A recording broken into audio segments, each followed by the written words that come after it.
All right, welcome into 5 on the Floor here on the 5 Reasons YouTube channel and also the 5 Reasons podcast channels. You can check us out on Red Circle, also on Spotify, Google Podcasts, Apple Podcasts. And I mentioned the 5 Reasons YouTube channel. Go there and hit like and subscribe. We got plenty of Miami Dolphins content and NFL draft content there all week. Also, 5reasonsports.com. Spell that one out for the latest content without a paywall, and check us out on Playback. We're going to be on there for Game 5. It's www.playback.tv/5RSN. You can watch the game with us. You can chat. We sometimes bring you up on the stage, and check out the great sponsors of the 5 Reasons Sports Network. That includes YouBrakeWheelFix.com. Had a lot of issues on the roads in South Florida, so we know what happens to the wheels. So check out YouBrakeWheelFix.com. They're based in North Miami. Mark and his crew down there can help you out with just about anything. They do it all. They do repairs. They do replacements. They do refinishing. They do the powder coating. They can give your ride a new look. They can give you the heat colors, any of the heat colors. We know there are a lot of different heat colors. And also, they can do the Canes colors. They can do the Dolphin colors, everything. They can take care of it there. They'll do a great job. They will not rip you off. And if you mention 5 Reasons, you get a discount on your overall order. So check them out. They're at YouBrakeWheelFix.com. This is in North Miami. Reach Mark and his staff at 305-748-0112. That's 305-748-0112. Or YouBrake, that's with a U, YouBrakeWheelFix.com. YouBrakeWheelFix on Instagram, on Facebook, or on Twitter, and you get an estimate in just minutes. Again, check them out. YouBrakeWheelFix, 305-748-0112. And now, today's episode. Down the Biscayne. Yikes. 5 on the floor. Ride for my dogs. Where here's the thing. You can check the score. Hustle hard, couple scars. Wearing rubber frauds. Just like Butler said, you in trouble, y'all. Kept the flow playing. Got it all banned. Y'all seen the block. Stop with one hand. And Pat, we trust. It's power, have the guts. We're here to bring the heat. Y'all can hang it up. Welcome to 5 on the Floor, a daily insider show on the Miami Heat and the NBA, featuring Ethan Skolnick, Greg Sylvander, and Alex Toledo, plus others from the 5 Reasons Sports Network. All right, welcome back. It's Ethan Skolnick. You follow me at Ethan J. Skolnick and at 5 Reasons Sports. Here's today's floor plan. I got Brady Hawk. You can follow him at Brady Hawk 305. I got Alex Toledo. You can follow him at Tropical Like It. And I'm going to get the pronunciation correct here. From Miami Heat Beat is going to be covering Game 5 for us in Milwaukee. We got Siobhan Beslow. You can follow her at, I'm going to let her spill out her Twitter handle. So we're going to let her handle that. Make sure you check out all the other episodes that are on the channel right now. We got a starting 5 that I did. We've got an episode that I did with Greg Sylvander trying to put the Jimmy Butler performance into some kind of perspective, the 56 points in Game 4 where he carried the Miami Heat to a 3-1 lead against the Bucks, and also an episode right after the game that he did with Brian Fonseca and more. So that's all here on the channel. Today, we're going to look forward a little bit to Game 5. There was some news today, I believe was probably leaked by someone's agent, that came out about a couple of the different players in this series. So we're going to set the scene for you for Game 5. Milwaukee's backs are against the wall. Look, they looked shell-shocked last night. I don't know who wouldn't be. Mike Budenholzer in particular looked shell-shocked when he was asked questions about, are you going to double team Jimmy? Are you actually going to go over the screen instead of under the screen? How are you going to handle him? Are you going to be more physical with him? They didn't seem to have any answers. And just looking on Bucks Twitter, which is an interesting place, you don't want to go down that rabbit hole, they're freaked out.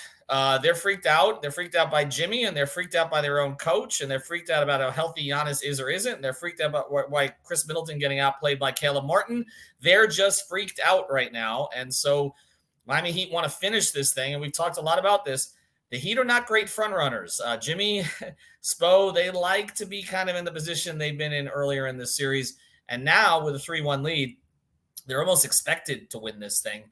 The odds have flipped. They're actually favorites in Vegas now, again, because they just need one more win. They came into this series plus 800. So basically you put down $100, you could have won $800. That's not the case anymore. But we want to break down the X's and O's on this, and that's why I'm mostly going to get out of the way once we start. I'm going to go with this, Siobhan. Why was Jimmy Butler able to get everything he wanted, particularly in the first quarter, but especially in the fourth quarter? 43 points in those 2 quarters. It's such a layered answer. I think simply put, his game and his mentality is so perfectly suited for the way that the Bucks defend. Um, uh, I guess a lot of people nowadays or whatever kind of struggle getting into and finding like the soft spots in the drop, and that's why the drop seems to be such an effective defense. I think it's because more people aren't as daring with it as he is. More people don't try to actually get into the really small kind of soft pockets of opening, but his game is just perfectly suited for it. He has the build, he has the mentality. His snake dribble is effective enough. He's an effective enough ball handler with just like natural ball handling skills, and just the way that he uses his size to get into those kind of soft pocket areas. And when he gets in the post, when he gets down low, he's so smart. He's so cerebral. Like there were multiple times last night where he should have been swallowed by Giannis's length and just by the sheer size, but he has such a studyable like pivot package. His footwork, his reverse pivots, he's really good at like continuing to pivot on the foot. A lot of times the guys are just like pivot once and kind of go back. He like continues the pivot. He's so smart, and he's so, I think, determined. The mentality on top of kind of just the game. I think he's the perfect player to represent what Miami says that they stand for, and the perfect weapon kind of to go against this Bucks defense that we've seen so far. So Brady, why is it working so much better now? Because Siobhan's saying he's the perfect sort of antidote to the Bucks defense, which again was one of the better defenses in the NBA. But we've talked about Jimmy having some trouble against the length at times, and there was the Bryn Forbes series, the famous Bryn Forbes series. Now in the 21 games since, I went through the stats, 21 playoff games since the Bryn Forbes series, he has shot 62% from the 55% from the floor, almost 56%, and he's averaged 29.5 points. That's in 21 playoff games, and that includes the 2 playoff games after his knee was basically taken out against the Celtics, in which he really struggled. Like there's a real valley there. But you take those 2 out, he's averaging 33 points in the postseason and in the other 19 games since then. Why has he been so successful against them now when he wasn't before, when it doesn't seem like he has better teammates around him? Before I say that, wasn't the amount of points he scored in that series like the same as the amount of points he had last game? Yes. Like, I think it was like around the same. But so that's wild in itself. Still less. But either way, I think why is it working? I think there's a couple reasons to it. I think the fact that his pull-up is falling is a big part of that. Like we often talk about so much of the pull-up shooting with their guys in that series was absolutely horrible in the 2021 year. Like it was like, okay, well, Goran, Kendrick, Tyler, they can get to the free throw line and kind of get to that pull-up. They got to it. They did not hit it. Jimmy is hitting it. Like they are just able to he's kind of baiting them into it. And you mentioned the size thing. To your point earlier, the footwork is the thing that stands out to me more than anything. Like he's just absolutely, you mentioned not sending doubles and stuff. When he's on an island with no matter who the defender is, he's going to find a crease eventually. Like he'll pivot 6 times until he finds a crease, and he'll find a way to flip it up. And it really was wild to me. I asked him about it after the game, and he kind of hinted at the fact that he feels like he needs to lean into the footwork because the rim protection is so heavy in kind of this Bucks series. And I think the other part of the length problem is he's not seeing it a ton because he's seeing so much Drew, where he's having to deal with more like strength than length. Like if it makes sense, like it's more about having a body Drew and find these little gaps. I thought the part that was more interesting than anything was the fact that they spammed the same action late in that game. We talk about the fact he had 19 points in the final 5 minutes of that game. Down the stretch, they just went to the same action. They were just putting Middleton in the action. They started with when Middleton was on Duncan, they screened for him. Jimmy was able to he took a switch, drove to the basket down the left slot, gets an and one. And it was like, okay, well, they're not helping down. It's just one-on-one on an island. They're just doing this type of stuff. Then you fast forward later, Drew's on Kyle, and it was just Kyle inverted pick and roll over and over and over. And it was weird because Milwaukee was throwing different things. It was like they'd switch one time, they'd hedge another, they would fight late another time. Like they were doing so many different things. And Jimmy was just reading it on the fly and just figuring it out time and time again. And it was like, if he's just going to do this and he's going to bully Drew as one of the strongest guards in this league, if he's going to have his pull-up falling, if he's feeling it enough to take step back after step back, and then he's also doing this thing where he's just does not care about your defense, the fact that you're protecting the rim this much, and he's able to find these creases, there isn't an answer. The only other answer you could say, well, they could send 2 at him, but like sending 2 at him on the perimeter does nothing. that he's still going to get out of a blitz, and he's going to end up in single coverage anyway. The only way you could kind of work around it is if you send a double to him, like when he's on that low block, when he's kind of making the pivots. But even then, it just gets weird. Like there's not really many answers other than they just need to be more physical with him from Milwaukee's perspective, I guess. But I think it's been like totally measured from Jimmy's perspective. It's been like truly just reaction. But Alex, they are going to be allowed to be more physical with him in Milwaukee, right? I mean, down 3-1, I would guess that the officials give the Bucks a little bit of leeway with him. Just throwing Drew on him is not enough. I mean, and I was looking at his numbers. I mean, whether his numbers, and again, sometimes those shot numbers are a little weird because one guy's guarding you, but then another guy's shading to you. So it's tough to really make sense of them, except when he's dominant against everybody. I mean, like you go through Drew, Giannis, Brooke. There are three. There are basically three all-NBA type defenders on that team, and it hasn't mattered at all. When I was going through Bucks Twitter today, they want him to start sending to. I mean, because they're looking at the Heat roster and they're like, what else is going to beat us? I mean, they don't have Tyler. Bam's in space, and we'll get into that in a second. Caleb Martin slander? Wow. Well, look, there's no bigger supporter of Caleb than me, and he's been tremendous. He's the top. Look, he has the best plus minus. He's the best net rating in the playoffs of any player coming into tonight's games. Okay, of anybody who's played at least 4 games. But you're not counting on him to get you 25. Like there is nowhere else for Jimmy to go. So why not do everything you can to erase Jimmy and just live with it? He's not LeBron as a passer. So, he's a good passer, but he's not LeBron. He's not going to kill you in that way with whip passes across the court and all that kind of stuff. So why wouldn't you just send 2? I mean, it's a good question, and I wasn't there when Bud was asked about it. I would have liked to hear what he said. I'm sure he said a bunch of nothing like he did in the post-game press conference before. Just a master. The same way that Jimmy has mastered everything he's good at, Mike Budenholzer is a master at coach speak because, my God, he spent 15 minutes up there saying absolutely nothing. Sorry, you just reminded me of that. But look, really though, Jimmy is, like I said, a master at what he does.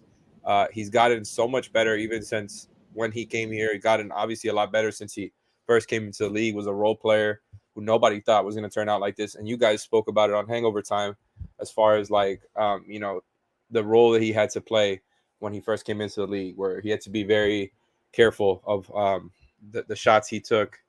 And I just think it kind of epitomizes the way that he plays now. The most underrated part of his game, the low turnover superstar part about it, where he only had 1 turnover, got better at the defensive stuff. I think at his timing, playing the passing lanes, like everything he was already really good at, he's gotten better at. In everything you guys were saying, the pivots, the footwork, the getting to your spots, no matter what the coverage is, like he transcends all the conventional analysis, right? Like we know that this is a bad matchup for Bam, right? Because of the rim protection, as far as having Bam Giannis and Brooke down there, like everything is going to be tough for Bam. But Jimmy transcends all of that. He transcends the matchup stuff. It doesn't matter if they're the best defense. It doesn't matter if they're the best rim protection team. It doesn't matter if they're the best team and everybody's pick to win the championship. He's going to find his openings. He's going to pace himself, and he knows how to read the game and doesn't force anything. Like he doesn't make bad decisions. And yes, he's not the same level of passer that a LeBron or Jokic is or whatever, like where he's going to absolutely pick you apart and make the toughest passes, but he is a very good one. And he's going to make the right decisions more time than not. And he's going to step up in big moments. He paces himself, kind of cruises throughout the season compared to what we've seen him do in the playoffs. They play him less, and this is what they do it for. We all had him losing, pretty early, whether even 5 or even 6, like we did here. And still, none of us saw this coming, where I think Jimmy Butler kind of outdid everything he's already done. I don't think any of us saw that coming as far as in a 1-game scenario. It was just such an impressive performance. And sorry for going on for so long here. I haven't been on the last couple of podcasts. And last night was just an incredible experience. Best game I've ever been to, whether as a fan or covering, not even close. That was just like magnificent, brilliant, whatever you want to call it. Jimmy Butler has just absolutely outdone everything that I think you would have thought when he first came here. Just playing on the level of Dwayne and LeBron can make a case better in some games. It's unreal what he's doing. I tweeted this out today, and NBA Central picked it up. Top 10 game scores, and again, not a perfect statistic. There is no perfect statistic, but if you go to Basketball Reference and their data there, the top 10 game scores in Miami Heat playoff history, Jimmy has the top 6 now, and he's got 8 of the top 10, and the other guy is LeBron. So this means that Jimmy has 8 games in the postseason that have a higher game score than anything Dwayne Wade produced. Now, we can talk about Game 2, Game 5, NBA Finals, 2006, 2011 Finals. There was a game in there, etc., where you can point to it and say, okay, eye test, maybe you'd go with Dwayne's. But I'm just by the numbers, Jimmy has 8 of the top 10 playoff performances, and that performance last night was 7th in NBA history for game score. Dame Lillard, by the way, is number 1, okay, on that. And you probably remember which game that was. So that's the level that he's playing at right now. And the way I look at it, too, is we talk about the difference between him and LeBron. LeBron is otherworldly, okay? As a specimen, as an athlete, he's just another level from anybody who's ever played this game, and even his IQ, okay? But Jimmy is like 8.5 to 9 out of 10. If LeBron's a 10 on these things, Jimmy's like an 8.5 to 9, but I think his will is greater. And I think that's what's making up the difference here. Not that LeBron doesn't have great will, but I don't think there's anybody who compares to Jimmy. And it's really Brooke Lopez said it at the podium yesterday. He just said, we need to match his energy. And everybody on Twitter is like, good luck. Like, if he's going to bring that, they can't match that. They don't have, I mean, maybe Giannis at times, but Chris Middleton ain't matching that. Brooke Lopez ain't matching that. You cannot match that level of energy that he brought last night. And just his ability to kind of, read everything. Look, Wayne Gretzky is the greatest hockey player of all time, okay? Did not have elite athleticism, was not the fastest skater, needed a protection all the time because he wasn't strong, but he was the best because he saw everything before it happened. Brady is the same way as a quarterback, does not have that level of some of the other quarterbacks. He's not Mahomes in that regard. As a reporter. Right? And it's just exactly. It's just a remarkable performance from last night, and we'll see if it can continue. When we come back from the break, I want to ask Siobhan, and we'll go through this. If the Bucks have more success with Jimmy, if they do, and they got to have more than they had the other night, or they have no chance, who is it on Miami that's going to step up right now? Because the 3-letter word, I don't know that we can count on him at the moment. So we're going to get into that in a second. We do want to mention All Pro Construction Builders. That's one of our great sponsors here at the 5 Reasons Sports Network. Our guy Danny texted me all during the game yesterday. Yes, all of our sponsors are Heat fans. How does that work out? allproconstructionbuilders.com, or check them out on Instagram. We know the storms are coming. We're in South Florida. We just had storms, right? It's not even the fall yet, but the named storms are coming, the hurricanes, the tropical storms, and all that stuff. You want to make sure that your place is protected. You get the storm windows. You get 10% off your order if you mention 5 Reasons. So reach out to allproconstructionbuilders.com. That's allproconstructionbuilders.com. Again, you get 10% discount if you mention 5R. You can reach Danny directly also at 305-484-4429, 305-484-4429. They service Miami-Dade, Broward, and Monroe counties, and they use locally made American products, and they're family-owned and operated. Just great people. And again, huge Heat fans. So support Heat fans. Reach out to Danny, 305-484-4429. All right, Siobhan, who's it going to be? Because if Jimmy's not getting 56 again, I'm going to count on that. Okay. You guys are throwing up your hands like it's possible. Maybe. But I don't believe so.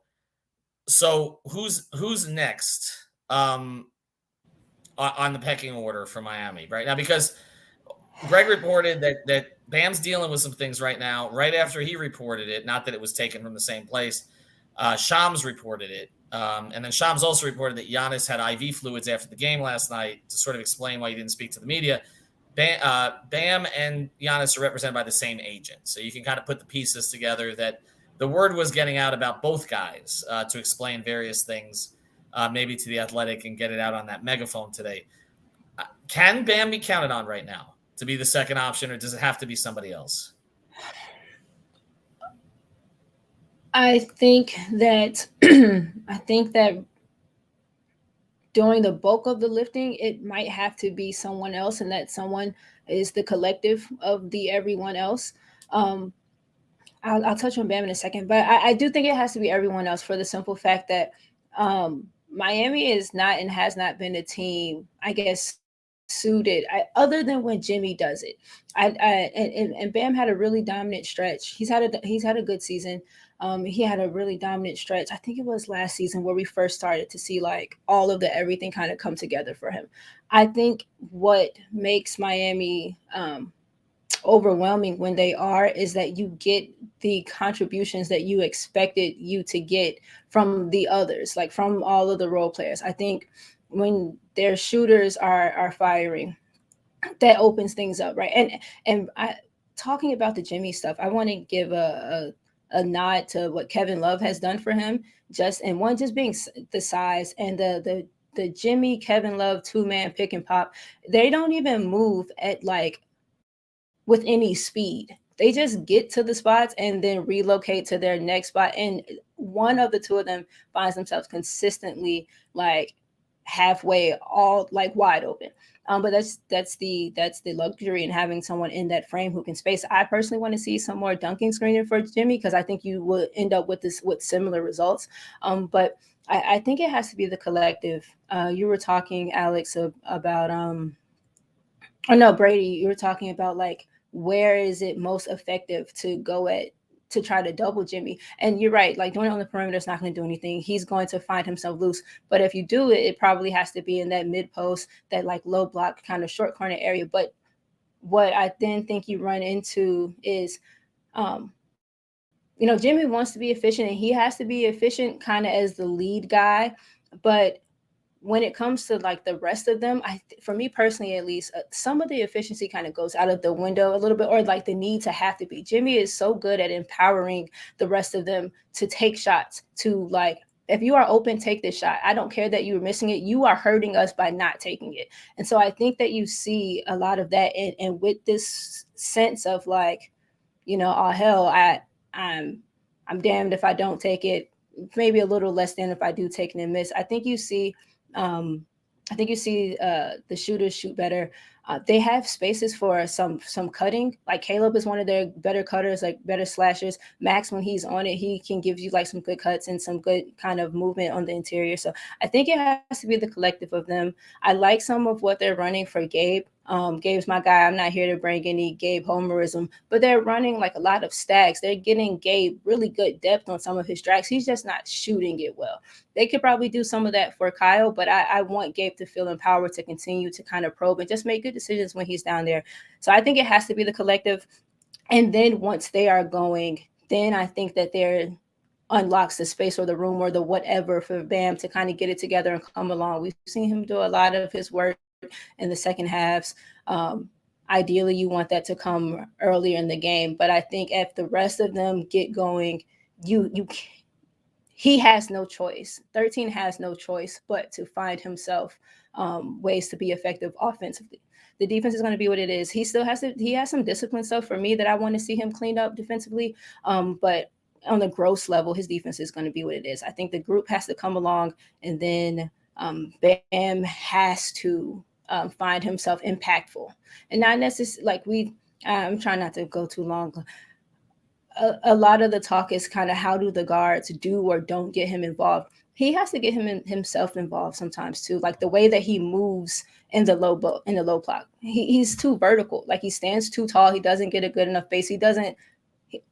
Too often he doesn't look ready for kind of whatever is about to kind of transpire. So I think the rest of them get going, and he has to find himself coming along too. A couple of things you mentioned there are interesting. We really haven't talked about Kevin Love in the Jimmy Butler context as much. We talked about it a lot. Well, I know, and I think we should. And it's interesting because even their dynamic, their relationship, which I see in the locker room, where there were some questions about that because Kevin had made a couple comments related to Jimmy when they weren't playing together, kind of making fun of, the whole Jimmy getting up at 4 a.m. thing. But you see them in the locker room, like they're clearly friends. Like they've bonded, and it feels like Jimmy has someone else in the locker room now that he feels is on his level, I guess, from a career perspective and from an IQ perspective. And I think that's helped him a lot, even if Kevin's play has been up and down at times. And we talked about the struggles with Kevin playing with Bam and what those numbers have looked like. And now the Heat have gone back to it. And they went back to it, Brady, in part, and I want to focus more on offense here than defense, but they went back to it in part to handle Brook, and then Brook had 35 in the last game. So it doesn't seem like that's been the thing that it's really affected so much. But let's get back to, as Siobhan says, 13 here, because, that whole first half, it's been mostly the first halves that we've had the issues with. I feel like we've gone into this pattern a lot, whether it's on Twitter or off the floor feed or playback, where everybody's slandering Bam for the lack of aggressiveness in the first half, or when he's aggressive early for the lack of efficiency in the first half. And then he kind of goes into a shell, and then there's the turnovers. And then, like you said it last night, Brady, it's like, well, he's going to end up with numbers. I mean, he'll end up with numbers, but it's not the impactful numbers where you want to see him take over from the start. We don't think he's completely healthy, but he's out there. Okay, I mean, De'Aaron Fox is playing tonight with a broken finger he wouldn't play with in the playoffs. So we got to look past some of this stuff. What does Bam need to do? Or is it more about what Siobhan's talking about? Is it more about Kyle and Gabe and Max and the rest of the crew? It's a weird dynamic because when I watch him in this series, it's like his shot profile is so simple. Like his shots are coming from over and over and over. And when you're not making those shots and you just know you're coming down the floor again and you're taking that same shot again, there's a mental side to it. Like where it's like, okay, I'm going to get this wide open free throw line jumper, elbow jumper. We've had this conversation before. But it's like he does not have the same profile that he had late in this pre-All-Star break. Like it just is what it is. And it also makes it tougher, as we've said before, is like when we pre-All-Star break, Bam's usage is at a certain point, Jimmy's kind of coasting, and then Jimmy's usage is now through the roof, which you want it to be. But then it's tougher for Bam to just like pick up and go from in the minor spots where he has those moments. So it's like, it's just a weird dynamic that it's feels like it's an unlucky stretch where it's like shots aren't falling. Like that's kind of where I come back to, but it feels like as well where me and Alex talk about all the time about running actions for him. I said before this game, I kept saying they're going to go with the way that Giannis is coming back. He's probably going to be on Jimmy early. They're going to do things. I said, they're going to go at Bam early in this game. Like they're going to run actions for him. First play of the game, Bam gets the ball in the middle of the floor. He's wide open, ends up in a turnover. Second play of the game, he comes down. They set like a cross screen for him to get it, catch on the baseline. He gets blocked at the rim by Brook Lopez. And it's like, well, they went to him, but now I think we might have made it worse on his mental side. I think we may have just crushed his confidence instead of the opposite way, instead of getting him going. So it was like, I don't know what do they do exactly? Like, because the shots I don't think are going to change because they just protect the rim really well. Like Brook does a good job around there. Giannis swarming off certain ways. Like the only way that I say is I just think, and I know part of this is where it gets weird is because I think the injuries honestly is what's holding some of this back, but I think he just needs to play stronger and just go to the basket. Like there was that one play where he just went up on Brook and he got fouled and the ball bounced in on the dunk and he got an N1. It's like, just take it up strong. Like try to get to the line, try to draw a foul. Don't keep taking the same shot over and over. Like at least try to make put the defender in a position where they have to defend you, have to put some pressure on him a little bit. So it's like, that's kind of the one change that I think makes sense. And the last thing I'll say is I know this is a little different topic, but in terms of what you said about picking up for when Jimmy's in that space and she was talking about the collective group kind of stepping up. I was looking at the numbers from the bench and we don't talk enough about what this bench is doing. Because I'm looking at the regular season numbers. They were 25th in bench points per game in the regular season. They are now first in the playoffs by a wide margin. Like what they're doing from this bench group, I was thinking about it too, and I'm like, we could probably make the case that 3 of their bench players are playing better than 3 of their starters. Like we could make that case, like with the way that Caleb's been playing, with the way that Kyle's been playing, and the way that Duncan's been playing. Those are kind of, you feel good about them. They've closed games for you. Weren't they all 3 closing last night? Like it's like when you're talking about trying to push things forward. If Jimmy's getting double, Kyle pull-ups, Kyle collecting the offense. Duncan handoffs, the shots are falling, which is great, but man, does it create good looks. Man, does it create a defensive havoc to kind of move things around.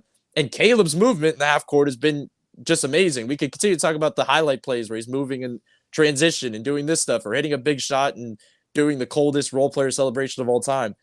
But the stuff he's doing in the half court, the movement and clearing stuff out for their main players, I just think we're not talking enough about what those 3 guys on the bench are doing. But it's definitely, it's one thing you could say the bench is playing this good, But maybe it's also speaking volumes to the way some of the starters are playing, which includes our topic and Bam. Yeah, and I was as I was watching that last night, I was wondering, where would Tyler have fit in this? Would Jimmy have done that if Tyler was on the floor? Because they would have run some actions for Tyler. And we know what Tyler has done in the fourth quarter before. I don't know that Jimmy goes that nuclear if he has Tyler and if he has Bam functioning offensively. Like it sort of feels like sometimes with Jimmy, he's just better. And there are those around him who believe this.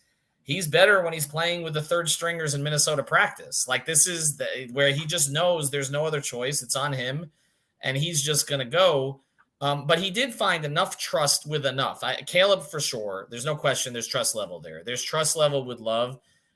There's trust level with Max, but I don't, and with Cade personally, but I don't know that it's been rewarded in either of those two cases so far in this series. With Duncan, there hasn't been as much trust level, but Duncan has been enormous. I mean, Duncan's offensive rating in this series, their offensive rating with him on the floor in this series is 128, in part because of the space he's creating. So, Alex, is this too simplistic to just say Bam, if Bam gets him 22 in support of Jimmy and he's aggressive, that's going to be enough? Because sometimes it does. We've talked about this all year. It feels like a zero-sum game with the two of them a lot. Yeah, and that's why this has been so weird, because it hasn't been a representation of what the season has felt like. The first 3 games were blowouts, and it hasn't felt like your best players are the only ones playing well. It's been what you guys have talked about. It's Jimmy has taken it up to another level, as we've seen before, and the role players are actually hitting their shots this time. They're first in 3-point percentage, first in offensive rating in the playoffs, points per game. Not that I use points per game a lot, but that's something that they've been really bad at, because their offense was bad and they play at a very slow pace. So just the fact that they're number one in all these things, it's telling you guys are hitting their shots. And they did it again last night. It didn't feel like that the whole night, but they ended up making enough, especially down the stretch when it mattered. So many guys making plays on the defensive end. Jimmy talked about it being a team effort. And Jimmy, by the way, did speak really highly of Bam after the game, talking about, that's what an all-star does, impact the games when the shots aren't falling. He did say something to the effect of, things are going to get even better for us and open up more when more of Bam's shots start falling. But the thing with Bam is it does feel too simplistic at times, because the 22, I'm good with 22. I feel good if you're telling me Bam gets 22 points next game. I don't know if that's going to be enough in Milwaukee, because if you're telling me that everybody else is doing their thing too, they're still making all these shots, their defense is on point, then yeah, sure. But they kind of need all those things to go right. I'm again going to go into game 6 expecting a loss.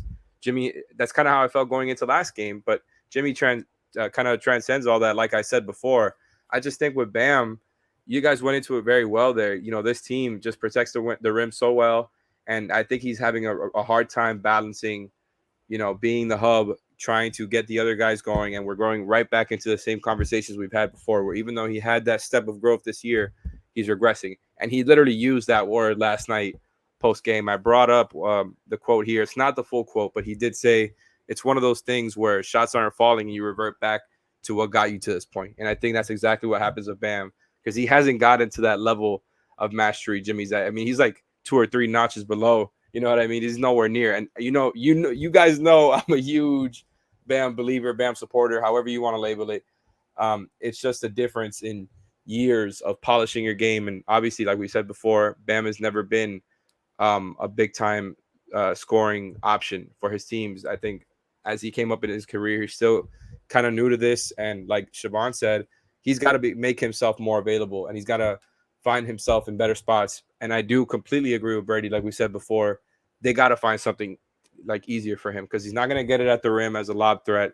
Like you guys mentioned, he got 2 opportunities at the rim where he got blocked by Brook Lopez. You thought he was finally going to get something easy. They don't get it. He's not getting to the rim or the free throw line enough. I agree with Brady. You got to make Brook get into his defensive stance a little bit and kind of make him move. You got to make him come out into space. It's hard to make him do that if you're not going to just step into those long mid-range shots that I think Brook would rather have him take. Whereas Bam's, I think, comfort range is kind of that short mid-range near the dotted line, like Eric Reed always likes to say. And Brook just has his 7'5" or whatever wingspan all over that. It's really tough. I don't think he's figured it out yet. I still have belief that he's going to be able to pull through. I just don't think that Bam having 22 points next game is going to be what wins them the game. I think kind of everything's going to have to be on point, and everybody else is going to have to do their thing. The thing with the one thing that I don't understand, sorry for going on for so long again, it's just been so much going on. Jimmy Butler can get to his spots almost however, and yet they still run actions for him that makes sense to get him downhill or to get him a switch on a matchup if that's what they're going to do, or to just go at the guy that he's already got on him and just be able to turn the corner and all of that, right? To create angles, to create spaces and attack him. He's a master at that. He doesn't necessarily need an action, and they still do it for him. Why don't they do it for Bam, who is clearly nowhere near the level? And that's where I get a little bit frustrated. And I think Spo is an awesome coach. Number one, all that. That's where I get frustrated. I think you got to make things easier for him. Everything just can't be stepping into mid-range shots at the end of the clock that are contested after Bam is like, oh, well, I guess I got to put something up here when everybody already knows he's looking for his teammate. Like, again, with the regression, it's going back to the conversations we've had before. You got to make it easier for him because he's not just going to, come out here looking like LeBron James and just getting to the rim whenever he wants. Like, he is not at that level. I don't understand why you do it for Jimmy, but not for Bam. Siobhan, can I say something to that? Yeah, run in there. I think it's difficult, especially in this series, because of how he's guarded, because they give him so much space. Trying to screen for him actually is difficult because the screen angle is going to be so awkward in anything you gotta that do it really moves him low, closer.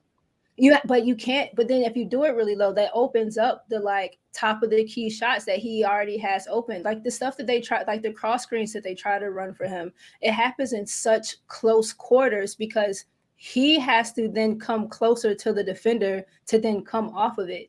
And like they tried to do like some back screening action for him all within the arc. And they couldn't get any separation because Brook is just right there. It's tough, especially with the way that Brook defends him to run things for him on the interior because the space that's there for him is like extending outward. Like that one play that you talked about, Brady, where he kind of just like took off and like accidentally dumped it in. I didn't even recognize that Jimmy was quote unquote screening for him, like blocking off Brook, because it all just it just looks like he just has this runway that is difficult to screen for because it's kind of already present.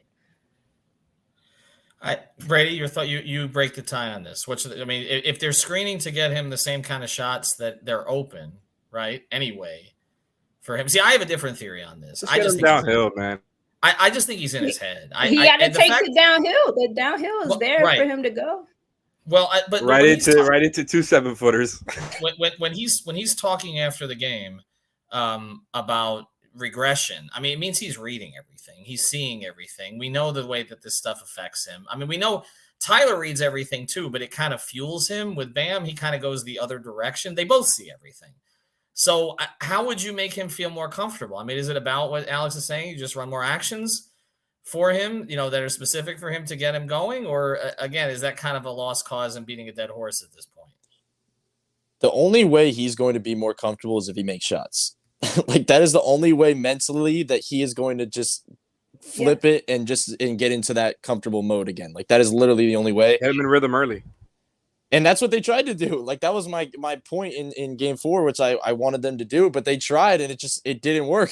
like it's like a certain point of that where it's like, it's just a weird dynamic. Like I said, I just keep, like I said before, I just lean in the direction of just, if anything, if the shot's not falling early, at that point, just play strong. Like just take off like you just did on that play. Just go to the basket, try to maybe play make a little bit more. But the issue is, it's not like Jimmy playmaking where you have like Giannis helping off of Caleb slightly and then Jimmy could dish. Like Bam is going, and because they're giving him that space to work and he's not looking at the basket, they're not helping off the shooters. So his like passing isn't even as dynamic as it was like in that Chicago game. Like think back to that play-in game where he just came out early and it was because they were so worried about Bam to like go and drive. He just kept finding Max, and Max just ended up having a monster game. So it's like, this is a total different series, it's total different coverage. So it's just about him getting out of his head, I guess. If he hits shots, I have total trust in him to be comfortable and kind of take off from there. If he doesn't hit shots,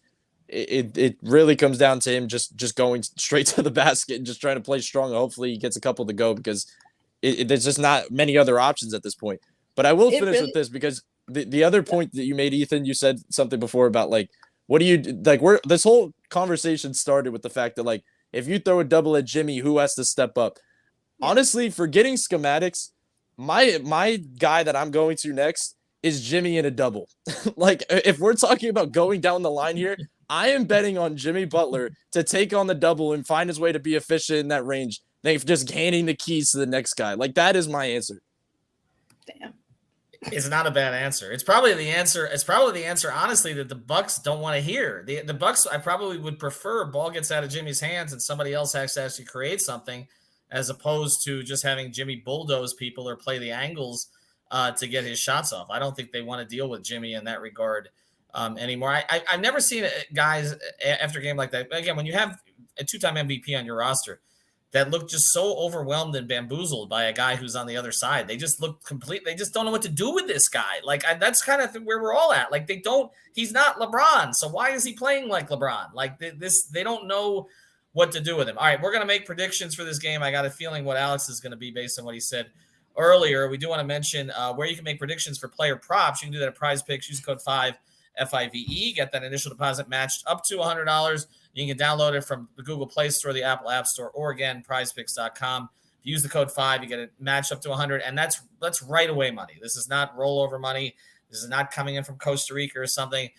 You'll get your money right away. You can transfer it to your bank account immediately. So go to prizepicks.com, use code 5 FIVE. You can play more than just the NBA. You can play MLB. You can play MMA, NHL. It's all on there. So check them out at prizepicks.com. Let's do this one quick. What's that? Jimmy won me some money on Prize Picks last night. Well, I mean, you don't get extra money for him doubling up a number, but I think he was at 29. He went to 56. All right, let's get to predictions here quickly. I'm gonna let Siobhan finish on this one. Let's do these in a speedy fashion here. Brady, what do you like in Game 5?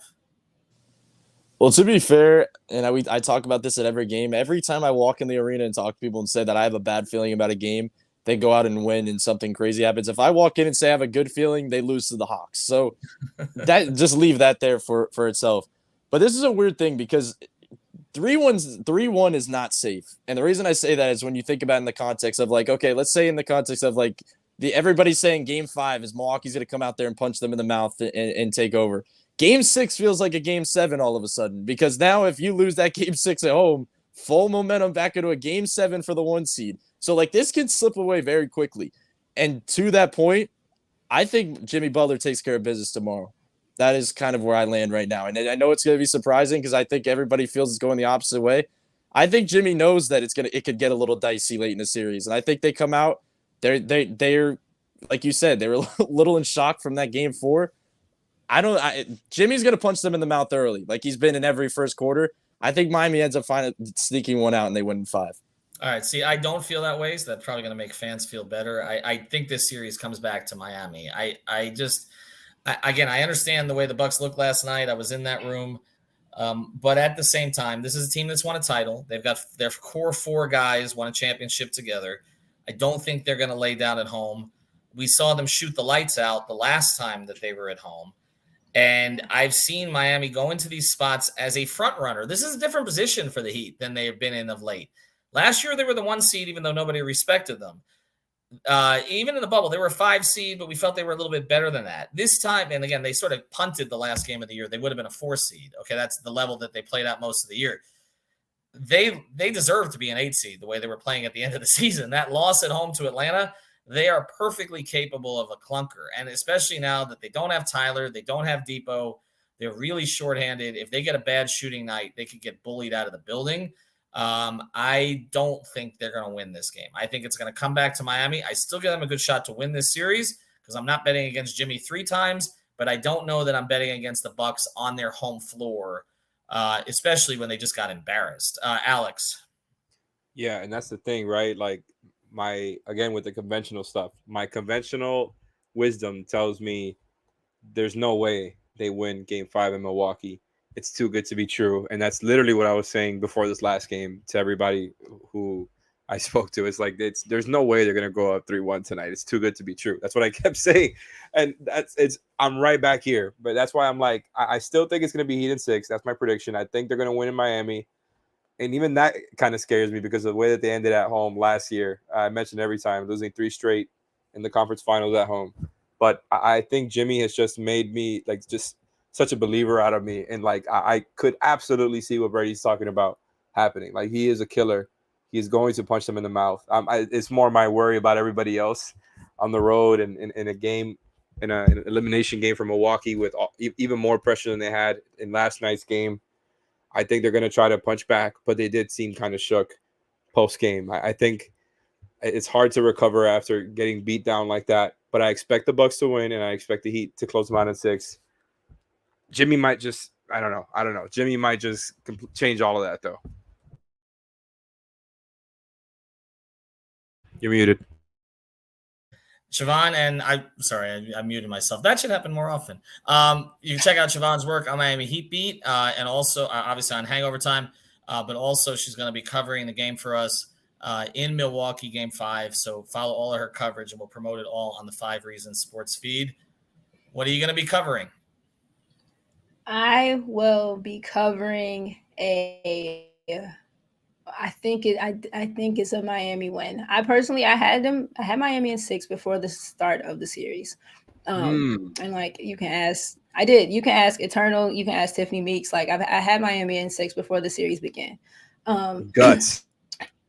And I feel like this is the one team we get up. If we don't get up, we get up for like the marquee games anyway. But like there's something extra in our blood. I feel like that happens when it's Milwaukee lined up across from us. I have them winning tomorrow. I think almost 100% because of what Brady said. Jimmy has an understanding that it's like don't play with your food, and especially food that you didn't even expect to be food. Like you should be grateful that you are in this position, and so you show your gratitude, you show your thanks, and you go ahead and you handle business. I don't expect Milwaukee to lay down. I think Ethan, when you were talking about like the kind of trust that he feels like he has now in someone like a Kevin, like I think you see, I don't know what Kevin's stat line looks like, but I think you see like steady veteran. I've won a championship before. I have a little bit of an edge and knowledge, experience, know-how, whatever. I think Jimmy, Kevin, I think you see like a whatever closeout Kyle looks like. I think you get some of that. And I have good faith in the rest of the group. It feels like a game that Jimmy recognizes the weight of, but will do kind of everything in his power to take that pressure off of his teammates. Like, I need y'all to just play. I need you guys to shoot. I need you guys to shoot confidently. I need you guys to not be loose, but to be loose. And I think you see that translate. I think Gabe has a good game. I think Max shoots well. I think Duncan gives what we need out of him. I feel good about the others on the road, just in kind of this particular scenario. And then if all else fails, I expect Jimmy to have a pulse on what he feels from his teammates early on, and to know whether or not, like, okay, it's going to be, me to shoulder a bit more of the load, which we've seen him be capable of doing. I think that they win tomorrow because they don't want to have to try to close out again and then again. So I think tomorrow there'll be a lot of unhappy Milwaukee fans in that arena, and I'm looking forward to see it. I hope that's the case. Otherwise, I had one guy. Listen, someone told me I was at game 2 or game 3, and someone told me I was the jinx there. I was like, you're rude. I had the guy like behind me. He was going nuts. Every time Drew did something well, it was like every day is a holiday. And that's also who I expect to kind of step up for them. You were talking about who can kind of match Jimmy's energy or like intensity. And I think Drew expects more of himself, and you get it tomorrow, but I have Miami winning. All right, so it's 2-2 here on this panel. We know who Greg's picking, so I guess that turns the table that direction. We'll see what Siobhan sees there in person tomorrow. Thanks to our sponsors, Prize Picks. Use the code 5, FIVE, allproconstructionbuilders.com, ubreakwheelfix.com. Check out the pregame show tomorrow. Also, I'm going to be on Starting 5 in the morning. That's the new name of that show. Of course, we'll be on playback during the game and a post-game show and hangover time after the game. So plenty of coverage here. We'll see if the Heat can close this thing out. And now we're going to see also if the Knicks can close out their series. And then we have Armageddon. Thanks to Siobhan. Thanks to Alex. Thanks to Brady. Everybody have a good day. Have a good night.